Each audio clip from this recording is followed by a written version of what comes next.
Máte chuť na chlebíček? Ale nebude to len tak nejaký. Tento vás totiž vystrelí do 7. neba. Tak si píšte. Vajíčka uvarte na tvrdo.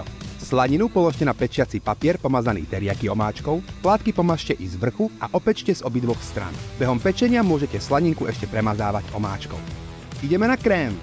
Avokádo nakrájajte na kusy. Do mixéru dajte vajcia, avokádo, milkožervé spodebrat, soľ, korenie, citrónovú šťavu a rozmixujte. Nakoniec pripravte pošírované vajíčko. Plating please. Opečený chleba, avokádový krém, teriaki slaninka, pošírované vajíčko a na ozdobu kúsky syrových čipsov, nakladaná reďkovka s cibuľkou a bylinky. Service please!